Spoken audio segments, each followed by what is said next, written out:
Problem से solution तक, astro तक, नो योर फेट। गुरुजी, काल अर्थात क्या? काल एक समय भी है और उस समय सीमा को जो बांधता है वो है महाकाल। तो जो समय को बांधते हैं वो भगवान महाकाल ज्योतिर्लिंग है।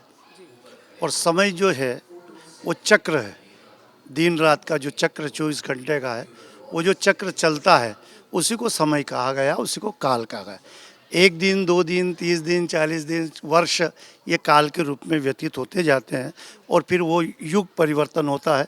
और युग परिवर्तन होके जैसे जैसे युग का परिवर्तन होता है वैसे वैसे जो व्यवस्थाएं भी होती है। सतयुग में देवलोक थे, द्वापर में फिर देवताओं का मनुष्य अवतार हुआ, द्वापर और त्रेता में मनुष्य रूप में रहे और अब कलयुग में हम मनुष्य रूप में अवतरित हैं। ये काल चक्र है और ये समय है। जब हम यहाँ पर महाकाल में दक्षिण मुखी शिवलिंग सुनते हैं तो उसका अर्थ क्या होता है? देखिए, दक्षिण दिशा जो है वो काल की दिशा है और कोई भी व्यक्ति काल की दिशा में कोई शुभ काम करना नहीं चाहता है। उसको भय होता है, मृत्यु भय होता है, अन्य भय होता है, इसलिए उसको दक्षिण में। तो भगवान स्वयं शिव जो महाकाल हैं, कालों के काल हैं, यानी कि मृत्यु के ऊपर भी यदि किसी ने विजय प्राप्त की है तो केवल शिव ने की है। इस एड को स्किप करना तो बहुत मुश्किल है, पर लाइफ की प्रॉब्लम्स का सोल्यूशन ढूंढना आसान।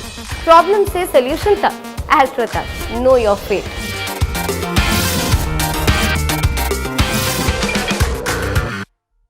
इसलिए भगवान जो महाकाल जो ज्योतिर्लिंग है वो तीसरा अवतरण है उनका, तो ज्योतिर्लिंग के रूप में तीसरा है और इस पृथ्वी के रूप में वो पहला है।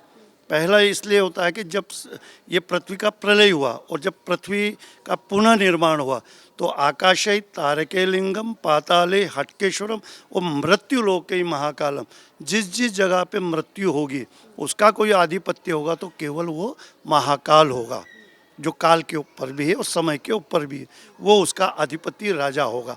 तो इसलिए महाकाल है। महाकाल की जो दक्षिण तरफ मुख है वो इसलिए भी है कि काल का नियंत्रण, काल यदि अपनी सीमा छोड़ दे तो प्रलय है, तो उसके ऊपर नियंत्रण रखना, भगवान महाकाल उसके ऊपर नियंत्रण रखे हुए हैं और नियंत्रण से ये पृथ्वी का संचालन है। इस संचालन व्यवस्था के अंतर्गत जब जिसकी मृत्यु होना हो, अकाल मृत्यु ना हो, अकाल मृत्यु हो तो उसका कैसे उद्धार होगा, ये सब निर्धारित भगवान महाकाल करते हैं।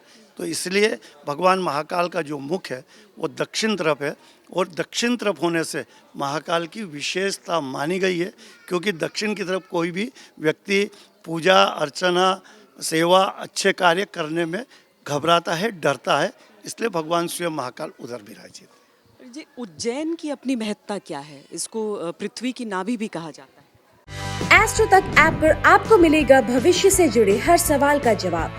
डाउनलोड कीजिए एस्ट्रो तक ऐप और चुटकी में जुड़िए इंडिया के बेस्ट एस्ट्रोलॉजर से।